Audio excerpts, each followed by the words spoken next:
they had banned Caitlyn, Xayah, Yorick when they were on red side last, which was game 1. These are the same bans from FOXA Academy in game 1. The Riven, the Swain, and the Azir, so no deviation here. Yorick would be the last ban if TLA are staying with that. They have seen Alorum play Cho'Gath, Cho'Gath, and Cho'Gath so far this series. So they will not go with the Yorick ban, instead opting for the Olaf. Yep. Which means FOXA Academy decide they want that Sejuani for themselves. We talked about it. The effective range of the Sejuani for most compositions is just better than the Skarner early, as long as you can survive that early clear and even the if you advantage.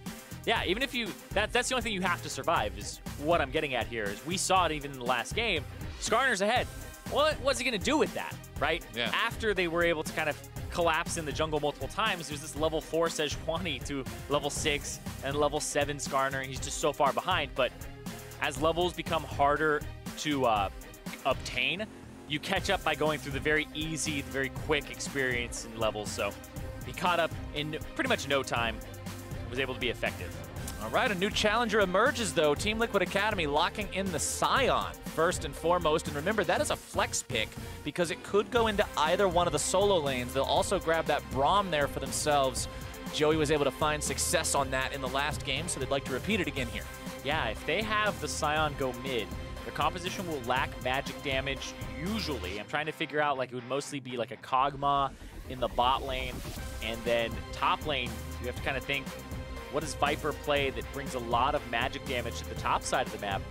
There isn't that much. It would have to be a really oddball pick, but we'll see. FOXA Academy pulling out all the stops, putting Demonte on that champion that he's most known for here, the Cassiopeia. He just seems to annihilate opponents on pretty consistently. They want him on that here in this game so they don't have to go to a game number 5.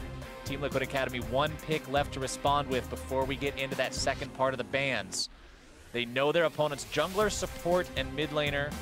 They know one of their own solo laners in their support. How do you round this out here? You do want to put Shoryu on the Ezreal again, making sure he has that ability to keep safe. Shore up that weakness that they've been having in the bottom lane, give him something with a little bit more mobility so he can dodge the incoming ganks. And OddOrange has not selected, has selected the Sejuani here, so it makes it very easy to go ahead and get away from it. But the Skarner is still on the table for hard. Zach's still on the table. I wonder if those are the 2 bans that Fox Academy throws, but I feel like more towards mid lane would be where you go here for Fox. Yorick banned out, Zach banned out. Team Liquid Academy really paying a lot of respect towards Alorum and that Yeah, Yorick. It's interesting. They're just like, all right, Yorick every single game has been banned away from Alorum. And that's one of those ones where you won't know until afterwards. You had to ask him, did you ever plan on playing the Yorick? Right. Right, you got to give the respect ban, though. At the same time, it's one of those champions where I can't blame them for banning it away because it's so weird to play against and not many people really have much experience playing against it. It's not popular in solo queue, so you're not going to get just common experience playing against it on ladder, but I do like the fact that they banned the Cho'Gath away this time, not giving FOX that repeat pick for the 4th time in a row. Yeah, banning away the Cho'Gath, and this is interesting from TLA. Now that I understand it a little bit better, Fox Academy, I thought they would ban away the Zac and the Skarner, but they went for the Zac and the Rek'Sai, saying that hard Skarner is not very impressive, and so he'll just play it anyway, and they have lots of ways to deal with it. The Alistar, the Cassiopeia. I like these picks here, or these bans from Fox Academy, because if they threw them mid lane, it might just be Scion mid. That's true. Very much so. Team Liquid Academy will accept the challenge, though, lock in the Skarner there for themselves. He's only up against 1 automatic ult break so far in the Alistar. You can always get out of the Skarner ulti by ulting yourself if you are the Alistar, so that's a little bit unfortunate for hard, but fortunately, it's not one of the carries that has that this time around. It's not like a Gangplank. Normally, Alistar isn't going to be your priority target anyway, so not quite as detrimental as it could be. Let's see how FOX wants to play this last pick. You can't go Cho'Gath again. They will put Lost on the Tristana, making sure he has some disengage potential. And they'll lock in Maokai for Alorum. Tank duty for Alorum in the top lane. And now, what comes through here? It can be they can go for a counter pick mid. They think something like Azir. Or they can go for a counter pick top. Or they go for the counter pick top lane because the flex Scion. But you have to think about whatever you pick here. You put the Scion in the other role. And that makes you heavily index on a certain type of damage. Yeah. Okay. I like this a lot better. If they were thinking about a Gangplank, then you have an all-AD team against Maokai and Sejuani, Yep. and you're going to have a bad time. We have seen some of those before, where the Maokai just gets 2 armor items and it's game over. Spoiler alert, it's a bad time. But Team Liquid Academy recognizes that. They do not want to have a bad time, and so they lock in the Talia instead. They make sure they've got that mix of damage, and it'll be Mickey piloting that against Damonte's infamous Cassiopeia. We'll see if he can go off in this game like he has so many times before. Yeah, signature picks, I think, for both these guys in the mid lane. Cassiopeia for Damonte is one that sticks out, but then the Talia for Mickey back when he's the LCK. I remember this being one of the champions that he did tend to favor, if memory serves me right.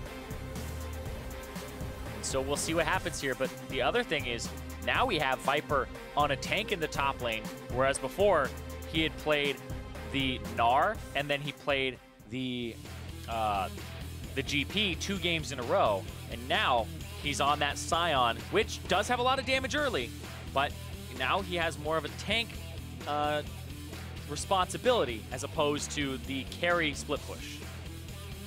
This one could be for all the marbles. Again, Echo Fox knows they're at match point. All you got to do is find one more win here. For Liquid, it's much more framed about each game, step by step. We already said that. So important to keep yourselves focused on the task at hand. Once you get to that 5th game, well, that's when the ground's all evened up. Well, that's when it's a best of 1, Flowers. That's when you're just playing the same game you've played all split long. You just have a different chair to sit in this time. Yeah. Easy enough. That's what you got to tell yourself when you're up there on stage. It's exactly the same. You know how to play. You know the motions. And we'll see as they're on the rift for game 4. Team Liquid Academy coming off a morale boost in game number 3. I can't underestimate the importance of that either. Stopping your opponent's momentum, reversing it, giving yourself that inertia so that you now feel good about your performance in the previous game. You're the ones who know you've got what it takes to find these victories, blow that nexus up. Team Liquid Academy, if they can win here, they'll go the distance, and we'll see who will win in game 5. But before that, Echo Fox has another chance to shut them down before they even get to that point.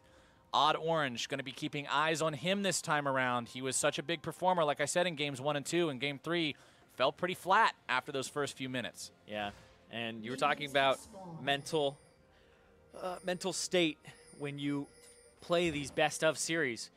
Fox Academy, they were feeling really good being up 2-0, but TLA, if they win this one, it's that, hey, we can do it. And Fox, you got to start thinking, man, we could get reverse swept. Yeah. Like, you are on triple match point. Getting reverse swept is huge. And TLA, they're going to go for the late invade here. They're not going to catch Odd Orange in this matchup that they had actually had last game.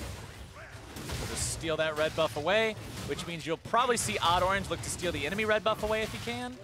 But I remember I was actually, to your point about triple match point and then losing the opportunity, I had this conversation with Skara back when I first joined the LCS last year, and we were talking about that, and he's like, yeah, dude, if you're in a best of 5 and you win the first 2 and then you lose the next 2, you're going to lose that 5th one because it just feels so bad. And I was like, that's actually a pretty good point. To have that momentum completely turn on its head against you, yeah, it's difficult to overcome in terms of that mental roadblock. It feels like you got figured out, is usually what it feels like, is just, oh man, they found out the strategy that was working for us. We haven't been able to find the next thing that works for us in this series, or whatever they're doing is so annoying and we don't have enough bans for it, etc.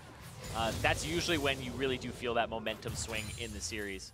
I like that from Papa Chow. I usually don't like headbutts very early on in the game because they're risky, but he actually denied, I think, Shoryu a minion there. So he headbutts him away. He can't actually get that last hit. Being as annoying as possible, Odd Orange wants to walk into the enemy jungle and potentially try to go for something here. Drops the ward over the wall to keep an eye on the red buff that Hard has not taken yet. Odd Orange, remember, only one buff of his own because his opponent took his other one. Here comes Cassio, though. He's got backup from Damonte. Wants to secure the Skarner Spire. Definitely downgrades Skarner's power in these fights. Neutral objective obtained. Yup, #1 goes over to Echo Fox Academy there. As Team Liquid Academy's jungler will have to wait until that Spire comes back online to go after his camp. Odd Orange thinking about maybe going for a play here onto Mickey, but Mickey staying very far away, recognizes there's not a whole lot of opportunity to do anything by going up too close to that turret. I don't even think he saw him. I think yeah, the Sedge went straight through. That is but woo, Mickey's in some trouble, gonna be locked down here. Flashes over the wall. Damonte wants to go after him. The Blast Cone may be available. A little bit more damage will do it, and the Blast Cone is not fast enough. First blood. That to demonte. Was a sneaky, sneaky piggy there from Odd Orange. Goes all the way through mid lane, and that's one where you were just in that bush. You just checked that bush. Get there? That's a jump scare. That's really spooky. 5 nights at Sejuani's. New game from League of Legends. Oh. The fact that he was able to do that, though, and not get spotted is actually incredible, because that means that the wave was so far pushed up from Mickey's side, he just, look at that. He goes right across that fog of war line. Navigated it perfectly. That is sick. And then the reward for doing so is getting the kill onto the enemy mid laner. That is ridiculous, because he gets both summoner spells out of Mickey as well, and they get that kill for just one summoner spell. Oh, man. And that first blood goes over to Cassio. That is a feel-good moment for her. demonte Cassiopeia getting to go back, buy tier on that first purchase, get to stacking so he can get to the Seraph's Embraced as quickly as possible. He's right where Echo Fox Academy wants him to be. Taking a look at this top lane, you've got a farm advantage for Viper, who on one of those top-tier picks in the top lane with the Scion. Not really too surprised to be seeing that one. Odd Orange laying down some CC there on to Hard, who's now going to be caught out. He's in the Spire, but it does not matter, and Odd Orange answers the call and gets himself a kill. And they get his flash, and Papa Chow uses his summoners for it, and that's another assist, though, going over to demonte in this mid lane. This was our featured matchup at the start of the day, was demonte with that LCS experience that he's been gaining up against Mickey with that LCK experience, and has been kind of that coin flip player. Really, I just feel like demonte has been playing incredibly well throughout this entire series. Even the game they just lost, he was the standout. He was the standout on that rise with the help of Odd Orange, who has been doing well alongside him. This combo is proving to be quite strong, and Papa Chow with that follow-up there. Really, that's just that confidence to go for that play. We are making this play, and Echo Fox, they're all on the same page. I really like the layering of the abilities there from Odd Orange as well, making sure he used the Arctic Assault as the second part of the flail was about to hit to make sure he could get the stun in. Exactly what I would want to see from a Sejuani player, as not a Sejuani player myself. So maybe that's not that impressive, but I'm impressed by it. Either way, top side is just going to be that good old wet noodle fight between two tanks that aren't going to pose too much of a threat to each other. It's going to be pretty fun in the future, though, because there'll be a wet noodle fight, but there'll be some banner minions involved as well. You have Viper. He looks like he's rushing the banner of command here. And remember, it's immune to the magic damage, and that's primarily what the Maokai does. So it'll get some chip damage on the turret, and then maybe turn it around eventually. But, whoa, Shoryu's taking a lot of damage here. The Tristana was... This is why you don't focus supports. Is real strong in this 2 versus 2. Backs himself away, going to be ignited there by Joey. Final proc will not go off on the concussive blows. No extra damage, no stun. I really like that, though, from Lost, because that's one where you go, okay, maybe we can all in them here. But he got the heal out of Shoryu, and he's like, I don't want to have to use mine, and he just backs up. Yep. He doesn't want to have to blow his flash. Doesn't want to do any of that. He's like, all right, that's it. We won. Won that trade, and that was really well played from him. Top side, Alorum continuing to farm up here against Viper. We've talked quite a bit about how he's done a good job containing this threat so far. Last game was the first time we really got to see Viper have some room to breathe and perform on the carry the way that he wanted to with that Gangplank. This time around, not so much on the carry role anymore. He played Gnar, he played GP, he played GP. Now going to be on a different pick instead. The collapse onto the Alistair, and with no ultimate, Papa Chow going to be stunned up and likely brought down right here. Lost looking to turn it around, at least make it a 1-for-1. Damage onto Hard will not quite be enough. The 4-man rotation from Team Liquid gets themselves 1 kill, but now Shoryu has to go over the wall trying to get away from Odd Orange. demonte slithers into the mix, lays down the miasma. Joey trying to jump away to safety. Odd Orange with the blue smite forces the flash out of Joey, and Echo Fox Academy makes it a 1-for-1. They get the kill on the 80 carry, and that means that Tristana gets to just free push this lane afterwards. She's going to pick up the CS, and that Ezreal is not. So that ultimately does favor Echo Fox Academy here. Checkup time, another kill going over to the Cassio as well. This money is going where Echo Fox Academy wants the money to go. That being said, you did get a kill onto Shoryu for Team Liquid Academy, so Ezreal's that much closer to having that Trinity Force or Iceborne or whatever he decides to go for. But let's take another look at Team Liquid here. Papa Chow gives himself up here. It's just the actual suppression as the headbutt's coming in, so it was buffered there from Hard. Really well played. And then Shoryu has to actually flash over this wall here to get away from Odd Orange. But right into demonte. Unfortunate on that one. demonte comes down, and Joey will get himself away. But now he's got no summoners. Yes. And that's why they went after Papa Chow, because he had used his summoners to go after Hard previously. So it's the punish on those summoner spells. And now we'll see if another one comes out here, because Shoryu and Joey both having theirs down. And that Cassiopeia, it is 8 minutes and 45 seconds in. He's already got 94 CS. So we are seeing a massive lead here. 30 CS up. He's 4,000 gold to 2,600. Yeah. That's an over 50% gold advantage compared to the Talia of Mickey. That is just an insane performance in the early game. It's pretty disgusting. Yeah. It's almost like 170% or 175% of his gold value. He's pretty high up there. He's pretty crazy. This guy is going off so far. We'll have to see if that'll be enough to carry his team to victory here. Hard will be going after the blue buff. I would guess Mickey wants this one. We're probably not going to see Hard take it away again. Yeah. Got to give that away to Talia. Except for the fact that you can't. Oh, the caster curse is alive and real. Red buff took it.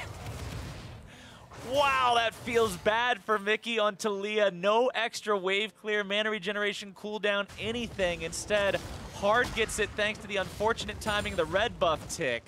Or fortunate. As a jungler? Get a thinking emoji. But I mean, he needs as much help as he can get right now on the side of Mickey. It is already that 10 CS per minute mark for Damonte on this champion that he loves so much, and he performs so well on this.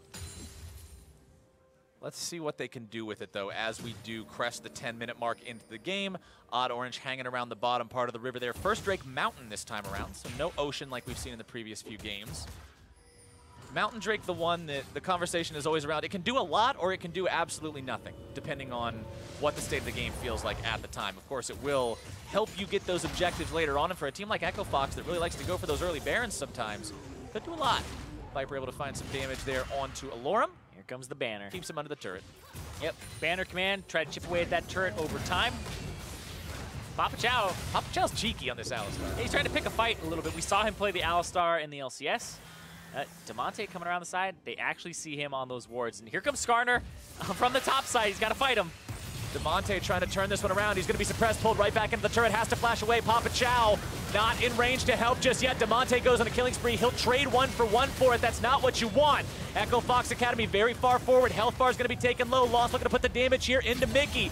Joey low as well. Lost needs a little bit more firing time. He can't quite get it. They're going to lose Papa Chow. Your stopwatch from Mickey. Your stun onto Lost, and EchoFox Academy makes some critical errors. The outplays from TLA reward them. That was huge. That gets him back into the game here because it looked like Damonte was going to start taking over. He takes such an aggressive route through the jungle. And hold on, Mickey has that movement speed from being next to walls. There's his wall. Wants to get away. The flail knocks him off.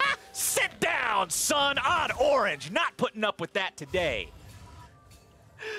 Oh, I love it when a Talia rides a wall straight to her death. There's just something so satisfying about that. I don't know what it is, but wow, that was well played from Hard. The back step there, not getting stunned by Damonte. And then Hard still goes down, but trades his life for Damonte's. And then Lost is just pumping damage out here. And Papa Chow goes forward. Lost jumps over. And then Mickey says, I have stopwatch, goes back in to kind of bait this. And that, oh, that was huge. The fact he doesn't die there, no reset, nothing along those lines. But then, sometimes, you know, you feel immortal. Your mind's telling you no, but your body is telling you yes. Nope. Oh, gets destroyed. Odd Orange knowing that he didn't have to put up with that today. Now him and his bottom lane can take down Mountain Drake #1. Grab that for EchoFox Academy. They still got themselves a slight lead here, 400 or 500 gold or so. Grabbing that Drake will help build that intangible lead as well, but it will be traded away. Team Liquid Academy picks up the Rift Herald. Yeah, they get back out on the map, and TLA went back into their favor for a bit, and now they're going to try to actually break open this top lane. Alorum already using the Twisted Advance. That's one of the big tools he can use to outplay a dive. Should be pretty easy to take him down here. Hard thrown back into the turret. Whoa, that was close. That was super close. One more, and that would have been it, but he's going to throw down the Rift Herald here. That'll be that top turret going down. But mid lane, I think that turret's actually going to fall sooner. We'll see. Damonte. Shelly's going to hit hard. First turret has already gone down in the mid lane. Yep. Shelly's going to be a little too slow on this one. It's about 3-4 seconds late. Damonte putting that pressure down mid makes it so his team gets that extra gold lead.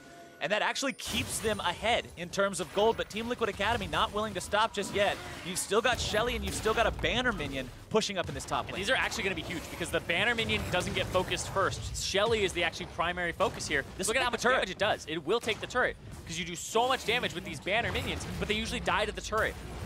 Great moves there from Team Liquid Academy, setting those up in tandem with one another to work together and make another free objective out of what wouldn't have been anything. Lost walks up, gives Joey one single auto attack to make it so he can't get back the way he wants to. But Echo Fox with control over the midpoint of the map, very importantly. Let's take another look at the dive. So Hard actually goes in front, which is very important here. Alorem, like you said, he twisted advances, Q's already. Then Hard goes in front of Mickey, so Mickey gets to not get rooted and walk straight by, and it was Hard who takes turret aggro right off the bat. So it was very well played there so that Mickey doesn't eat any of that damage. Mickey with the Luden's Echo completed first on this Talia. Wants to make sure when he lands those poke rocks from the threaded volley, they hit a little bit harder. Yeah, otherwise would. Has CDR and Mana on it now, and then you just and have the bloops. The same burst, same little bloops. Squid ink. I guess that is one way to look at it. But if you look across the board, not even 15 minutes into the game, Demonte fully stacked Seraph's Embrace on the Cassiopeia. So definitely where he wants to be still. 2-0 and 3, 100% kill participation on the Sejuani from Odd Orange for the side of Echo Fox. I said I wanted to see him step up this game, perform more like he did in the first two than like he did in the third game. And he's doing that here so far. At the same time, Viper's having a good time in the top lane. That Scion, we saw the Banner of Command be so big for him, taking down those two turrets. And now Mickey's coming up top again, and they're just bullying Alorem. He'll try to buy as much time as he can and get away from this one. He is very tanky. He doesn't really have anywhere to run. He'll pop off that ultimate, but it doesn't accomplish anything. Yeah, all it does is kind of slow down the recall there from Mickey, and that's about it. He's trying to buy time, I guess, but Viper has TP. If there's anywhere that he could actually like TP behind, he could start a fight, but I don't think he will. I think it's just a recall, and they trade the turret, though, for the kill, so that actually ends up being worth it for Echo Fox Academy. This is turning into a damn good series, Zirene. Yet another game that's only a couple hundred gold apart at any given time. Both squads just going blow for blow with one another, constantly coming out on top in this small fight, but then coming out behind in this one, and it's just back and forth. Yeah, it's been actually quite a treat. And it seems like the teams just keep adapting slightly in terms of where they play, because before it was play to the bottom side over and over again. Game 3, TLA get to play to the top side of the map over and over again. The fights by Rift Herald, right? And now in this game, in Game 4, more fights are happening around that top side area, just kind of pickoffs, but that bottom still has a lot of involvement. So the teams are kind of wrestling back and forth on where they want to fight on this map, and it's the cannon fight! Both Banner minions buffed up, shooting at each other. Not really a whole lot else to happen. It's wet noodles with friends. The only thing better than a wet noodle fight. Bottom side, though, it's Echo Fox Academy that might be in some trouble here. Team Liquid looking to make that four-man collapse yet again. Papa Chow and Lost want to get back so don't get pincer attacked. Papa Chow has to pop the ultimate already. Does manage to buy enough time to keep the turret alive. Odd Orange has arrived. The reinforcements are here. Hard may be in some trouble. The poison has been applied. The Twin Fangs are out. But Team Liquid Academy is too. They get themselves away before any real damage is done to their health bars. Exception of Hard, of course, is a little bit below half here. They want to continue the push. They want to go for this Tier 1. And Echo Fox Academy seems to say, all right, it's yours. Yeah, they have to give it up there. Meanwhile, I think they just kind of push mid. That's it. So that's a turret going over to TLA. They're going to have that turret advantage now for a short time. But wait, Mickey. Lost wants to make a play onto Mickey here. Goes really far forward. Not quite enough damage. Lost, you madman. You're a little bit too far in there. This game! Okay. Everybody's trying to make the play. Where first it was Mickey, now it's Lost. He lost his mind. He's so invested in trying to make this play. He throws down the controller. He's like, all right, I got him. But wait, all right. Not quite enough damage. I want to see how much he was banking on the crits, because sometimes you go, you know what, I'm feeling it. This is the Vegas play. This is where you got to throw down the dice. Feel like if you got those crits, he has a Zeal and Infinity Edge. No crit. Blackjack no Trist. No Hit crit. Me. No crit. No crits. Hold on. Yeah, not a single crit. Really? Okay. I feel like you see the text. He was sitting at 12. He said, hit me. It comes up 10. He loses. Oh, no, that was one where you're like, you have a pair of threes that's like pretty awful. You just like hit me. It toys with you. It's pretty bad. And you're just like, all right, let's do it. It gives you a 5. You're like, oh, I'm at 11. This will be great. It's like, all right, it gives you a 3. You're like, I still think the percentages are still pretty good. Shoots you up there, right above. Crash and burn. Lost not feeling too good about how that one played out. Mickey gets away, though, and he's got to be thanking his lucky stars that none of those hits came through as a crit. Yeah. 32.7 to 33.6 thousand gold, though. It's still only 1K apart. One Drake taken. Second Drake is live. 8.5, that's when we changed the Cloud Drake, isn't it? Or did we change it to 8.6? Okay. That's 8.5, yeah. So we do have the in-combat movement speed Cloud Drake. That seems to be pretty valuable here for Team Liquid Academy. They'll go for that, but Echo Fox Academy will make a play towards the top side at the same time. They're pinging onto Viper's Scion. They're saying, we know everybody on the enemy team is down on that bottom part of the map, taking the Drake. We're going to make a play here. They all go in so deep onto Viper. What in the world is going on? They really want the kill onto him, and they'll get it. Flash is blown there. Viper not going to find a lot with the glory and death, and Lost will push up. But by the way, Team Liquid Academy's onto the tier 2 and bottom side. Yeah, tier 2 and bottom side for Mickey, but Baron's about to spawn on the top side, and Viper's dead. Mickey, he may have to start coming up to this top side. I think they're just going to go for turrets, though, but he's still just kind of playing over to that side, saying it's a possibility. And once again, Lost another turret. I'm going to give the advantage there to Team Liquid Academy. They get the tier 2. Yeah, you lost your tier 1 and your top laner, but getting the tier 2s is often much more difficult. So. Yeah, and now that usually will reward them with that tier 1 mid, because they have both the tier 2s on both sides down. And watch this. Viper even ulties, but it's like, yeah. They made sure he wasn't getting that. A flash. Everybody just gets in there. It's a party in the top lane. I thought he only had 2 friends with the cannon minions, but he's got a lot of friends. Got a lot of friends. A lot of buddies there. As Echo Fox Academy says, we've got Cassiopeia and Trist. Let's just go for the Baron. Papa Chow will look to keep everybody away. He doesn't have the ult. It will be a dead Alistar for this. Still. That's 1 death traded for Baron. So far, it's worth. Echo Fox Academy needs to get everybody away to continue holding that to be true. Hard wants to chase after them. Able to land the E, now going for the pull. Lands it onto that enemy top laner, trying to take him down. It'll be a 2 for 0 in terms of kills going the way of Team Liquid Academy, but still Baron remaining on the 3 members still standing for Echo Fox Academy. Still leaves the gold pretty even. Whoa! Devontae! He's going for some big plays. Able to grab the kill on Shoryu. We talked about this guy on Cassiopeia, man. We talked about it for a reason. You guys add a few more letters to his name. DeMonster came out in that play. That was insane. The 3-man Cassiopeia ultimate off the flash there and gets the kill on the Shoryu. You buy a QSS right after that play. You definitely gotta buy a QSS right after that. What a play from him, equalizing some of the damage they took and losing their guys after grabbing Baron and just making it so Team Liquid isn't in a good spot to do a lot with those picks they got. And Echo Fox Academy says, all right, we got Baron. We got an AD carry who's bloodthirsty. Let's let him get some objectives in the bottom lane. Exactly. They throw down the banner as well. And he just Baron buffs it up. And that's going to be this turret going down as well. Even though they're the ones who lost 2 members to secure that Baron. Echo Fox, they have all the pressure now. 2,000 gold lead. Probably one of the largest of the entire game. That's honestly true. There's not been huge gold discrepancies between either of these squads the entirety of this game so far. 22 minutes in, Fox will start to build that slowly but surely. They've still got just under 2 minutes left of the Baron buff as well. Only 1 turret left standing outside the TLA base, though, for them to take. Let's have another look at this. Yeah, this is after you give the salute to Papa Chow, the true jungler best friend. The Alistar that just screens the entire play. And then Damonte. Nope. That's I think that's an alt flash there. Shows the direction and flashes, it goes right in that spot again and just blows up Shoryu. Oh, from Fog there, man. The Fog of War from Echo Fox has been fantastic this game. And on point today. Leandri's Torment, Banshee's Veil, Seraph's Embrace, all done for Damonte's Cassiopeia. Very scary at this point, hard to catch out as well unless you can poke off that Banshee's Veil. with some of that damage from Ezreal or Talia.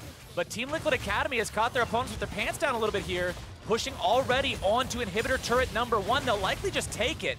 Shoryu Barely going to be kept alive. Joey and the rest of Team Liquid Academy trying to get away from this one. Inhibitor turret will fall. Odd Orange going to be caught out in the back line on the flank here, taking a lot of damage from the entirety of the Team Liquid Academy team. Talia ult will serve to zone away the rest of Echo Fox Academy a little bit here, keep them away from Odd Orange. Echo Fox wants to get something off the back of this. They lost their inhibitor turret for free, just not being where they needed to be. Yeah, now the rotation coming through for TLA. Is this a wraparound? You don't have the Skarner ultimate anymore. They need to clear out the mid wave, and this tier 1 is still standing. After all this time, they want to go for it. It is a trade of map quadrants. But the bottom side is getting pushed now. Everybody on the side of TLA is heading towards the top side. It's the bottom side that's actually in danger here. So Team Liquid Academy took the bottom lane inhibitor turret because their opponents weren't paying attention or rotating in time.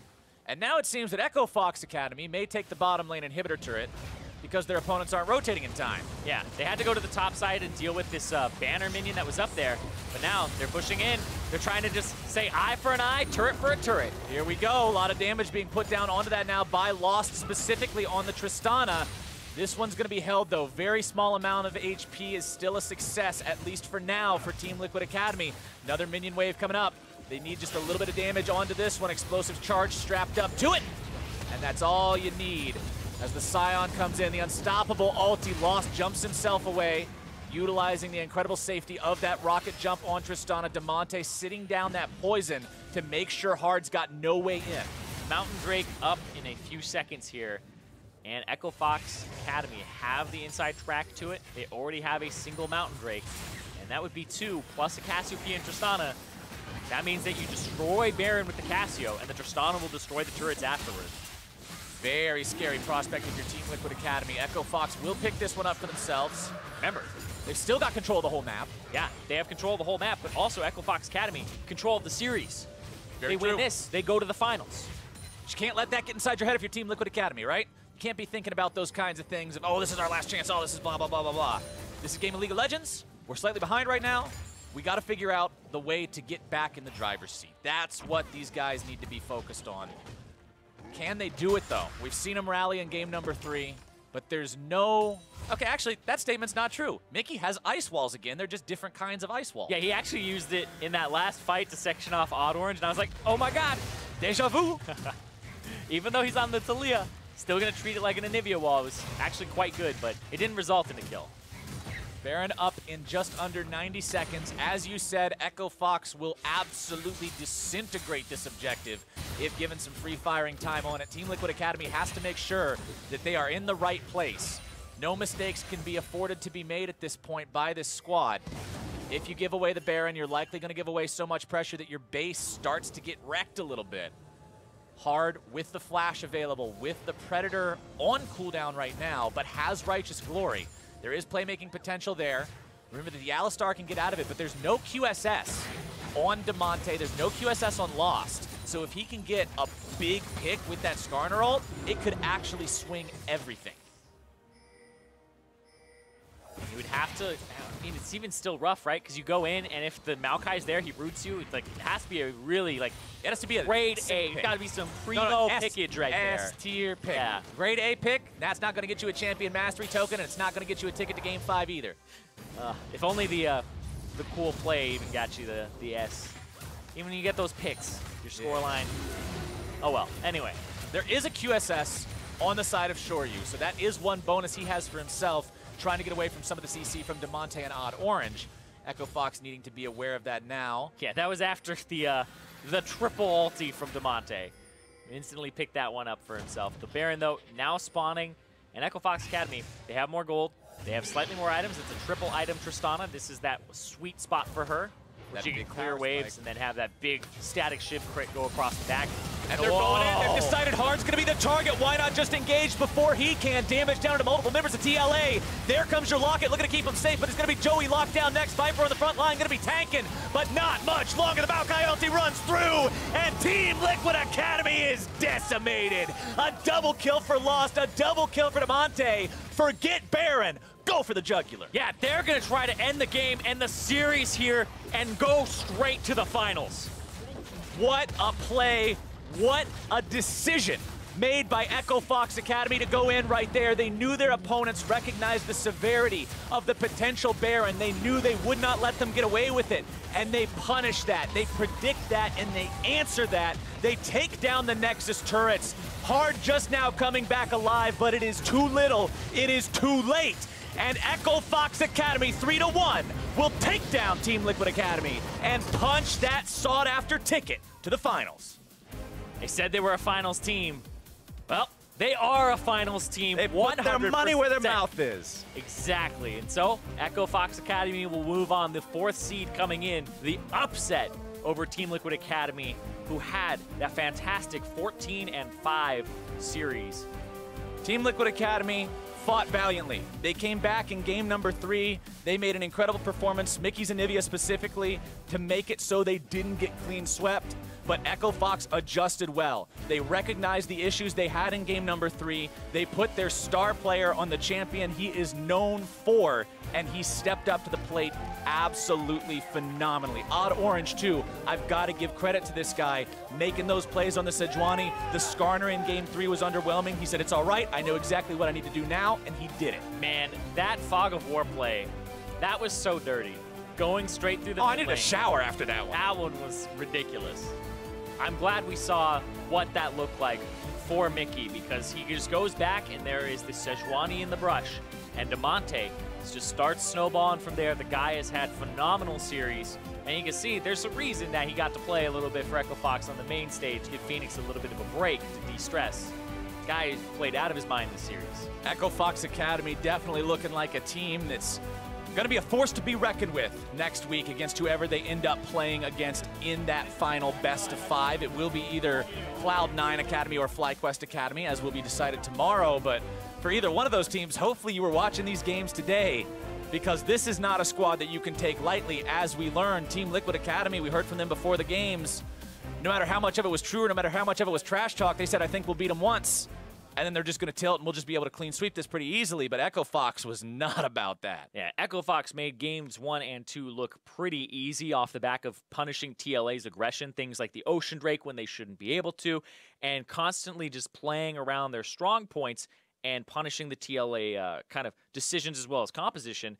And then game 3 and 4 were much closer when TLA, if this would be a much longer series, if those first 2 games had actually been TLA in the mindset that they had in games 3 and 4, it just came a little bit too late. And for Echo Fox Academy, we're praising them as we should be. But at the same time, game number 4 was not perfect for them. I specifically want to look at 12 minutes into the game here. Team Liquid Academy gets a 3-for-1 in the bottom lane after Echo Fox gets a little too ambitious. This one was Demonte going all the way around to try and flank the bottom side, and then it just ends up in this semi-fiesta here where everybody's having a party, but then Mickey comes back in to outplay this. They kill Papa Chow, and then he pops the stopwatch there, and that ends up costing Lost's life. They had such a large advantage mid lane that Demonte said, I'm going to shove and I'm going to rotate all the way around. That is a really ambitious gank route. Like, let me tell you, normally it's just, all right, through the river, through the blue buff area. Okay. This was, ham fist whoa, this is right through the entire, like, whole quadrant of the map. They see him on a control ward that's in the blue bush, and then 100% they're able to turn that around. And even though that happened, Echo Fox responded afterwards, and then Liquid responded afterwards, and we were left with this game that, as we said time and again, was so close between both squads, and it eventually comes down to this final fight that we had, a replay coming up right here in just a second. Echo Fox pulls the trigger in the biggest way. This was just a fantastic fight that came through, where they were able to just know that the Baron is exactly what they wanted to go after, and then you can end up having this fight happen, and really, just knowing what they wanted to do next on the side of Echo Fox and TLA, just making sure that they're able to go, hey, let's just camp here, say, okay, they're going to come. They have to kind of check us. And boom, there it was. It was just a very swift fight that ended up happening. Now, all of our Academy players put in big performances today, but one player stood above the rest to earn our Player of the Series. And today, that person was the Odd Orange in the jungle, making those performances in all of the Echo Fox wins. Yeah, it was honestly between him as well as Damonte. These were the two that it was really up in the air, but the amount of jungle proximity and amount of pressure that Odd Orange had in these games, and that right there, slap. Oh, Out of my jungle. yeah, the Fog of War play around mid where he's able to get Mickey, that was the twofer right there where he gets Mickey the second time. That's the injury on top of the insult from the previous gank. Absolutely awesome play coming from him, like we said, in all of those wins. Critical in setting up this team, finding the success. In games 1, 2, and 4, 1 death between all 3 games. Exactly the kind of stats you want to see out of your guy who's even on the front line. If the tank's not dying, I doubt anybody else is going to be dying too much either. Very well played from him, and honestly, from all of Echo Fox together working as a team was great. And for more on the victory, I'd now like to welcome Damonte to the desk, who had some incredible performances of his own. Thank you, guys. Yeah. But that was awesome. You had some amazing performances all throughout the series. Even on the game that you guys didn't win, your rise seemed to be that element that was keeping your opponents on their toes. Talk to me a little bit about your preparation for this series and what you guys' plan was coming into it. Well, I think versus Team Liquid Academy, they have a lot of players that really excel as mechanical, talented players. Like Viper is known in solo queue for being a ribbon one trick, very highly mechanical player. And then Mickey is also known in Korea, very aggressive player. So I think for the most part, going in, we just focused on making sure we don't get too caught up in playing their game and playing too fast. And as long as we keep the game slow, that we're going to outsmart them and have better macro. So what were your last 2 weeks like? Because you as a player, you played on the LCS team for Echo Fox last week when they are looking at potentially that first round bye, still not completely locked in. And then you come in and you're in the semifinals of Academy League here. So can you walk me through your last 2 weeks and what it was like with both teams? Oh, shoot. It's been pretty crazy. I haven't really had a day off in a while. So, I mean, for a while, I was on our Academy matches against FlyQuest and CLG, I believe, I was scrimming with both teams. And then I also had to play our match at nighttime. So I was pretty worn out for all those games. But, I mean, I think it's exactly what I want to do. I feel that my play right now is better than it's ever been. And I think playing so much has gotten me ready for this.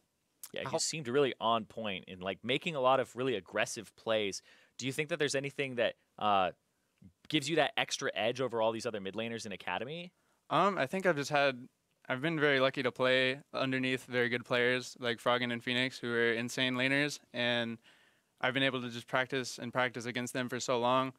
And I think a lot of it comes from that, to be honest, because I just get to watch these guys play, and I get to play against them so often that, I mean, it just seems easy for me to improve that way. Did you know how to play against the Nivea from Froggen?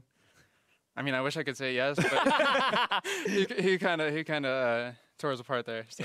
All right, I want to ask you specifically because it always comes up in conversation, how do some of the top players on Challenger adapt to playing in the professional environment, and specifically on stage and in playoff situations and in these best ofs? How was this entire best of series different from just the best of ones that you played throughout the regular split? And specifically, how did you guys adjust after the loss in Game 3 to come back and lock things in Game 4? I mean, playing the best of 5 is definitely a lot more taxing. I think after the third game, definitely since we lost, I mean, everyone just had to get their Red Bull and stuff, and just get energy drinks, because you just have to stay hyped up throughout all of the matches, and if you don't, you're just going to give the other team a chance to win. And I mean, we just stayed on our game. After Game 3, we lost, and we just came back there, and our coach, Peter, talked to us, and he was just like, as long as you guys come into the next game and you just focus and you just make sure you're not making more mistakes than they do, you're going to win. So. All right, before I ask my next question, let's go ahead and now with our first semifinal complete, take a look at the bracket. With only 4 teams in the playoffs, we've got a pretty straightforward graphic for you all here. Echo Fox advanced to next week's finals with their victory today, and their opponent will be determined tomorrow with Cloud9 Academy taking on FlyQuest. Damonte, how are you feeling about whichever one of these teams you would go up against? Well, we have a really good record versus FlyQuest. We 2-0'd them in the regular season, and then Cloud9 2-0'd us in the regular season. So I think we would obviously rather play against FlyQuest because we have more of mental advantage versus them, whereas C9 maybe we have a mental block. So I mean, I don't think it matters who we play as long as we come up and play our game on the game day. That's all that's going to matter. What do you think specifically about those two mid laners? Because You're kind of the guy who had, I think, the least amount of professional experience out of all the mid laners that were in the top 4, right? Mickey has the LCK experience, Golden Glue has LCS experience, and then you also have Keen. What are your thoughts on both Keen and Golden Glue as mid laners? I think they're pretty similar. Neither of them are very aggressive. Like playing versus Mickey today is like the other side of the spectrum versus playing versus like Keen and Golden Glue, because I think Keen and Golden Glue play much more calm in lane, and in team fights they're much. I mean, I don't want to say better, but that's how their like play style is more. Like they're gonna play to scale up and get strong and like play for their team. Whereas like I think Mickey is on the opposite spectrum, where he'll play to get himself fed. Okay, like consistency versus like pretty erratic for Mickey. Nice. Yeah, so when it comes to how you specifically want to play against those players, which do you find harder to adapt to? Is it that constant pressure in the lane, that aggressive behavior you're talking about? Or is it just the fact that you know they're going to be an inevitable force in team fights later? Which situation is more difficult in your point of view? I think playing versus someone in lane who actually pressures you is much more hard, because I think something that most of the academy mid laners fail at is actually laning and pressuring, because I think, like, I mean, if you're 1v1ing in lane and you're always giving the enemy mid laner the first push, like, he's just going to have more game impact, because he's just going to go missing into the river, and then the enemy bot lane or the enemy top lane are just going to be like, their mid laner is missing, you guys have to play back. So then it just, like, ruins their game. So I think playing versus, like, a team fighting style mid laner is, like, a lot easier, because you can do almost anything you want early game. And once you've got that early game control, the rest of the game just feels like it's so much more natural to go into, as opposed to having all these different questions you have to ask and things like that, I assume. Demonte, it's been a pleasure having you on the desk here today. I appreciate your insight into the series. And like I said, you played like an absolute beast that series. Thank you. The Flash Cassiopeia what was your ulti. favorite moment? Yeah, that's what I got to figure out, because our favorite moments, we had a few of them. The Flash Cassiopeia ulti into 3 people near the tier 1 turret was dirty. But what was your favorite part of the whole thing? Oh, shoot. Honestly, just playing the games, like my team really stepped it up. Like holy crap, Orange played out of his mind. So I think the entire set was just fun, and I mean, I just love all my teammates so much. So I think I can't really say there's one moment that's stood out on everything else. Well, you guys had an incredible performance, both you and the team in its entirety. It was awesome to watch you play here today. It'll be just as fun to watch you play in the finals next week. And now for myself, Zirene, Demonte, and the entire Academy crew, thank you so much for watching, and we'll see you tomorrow for Cloud9 Academy versus FlyQuest.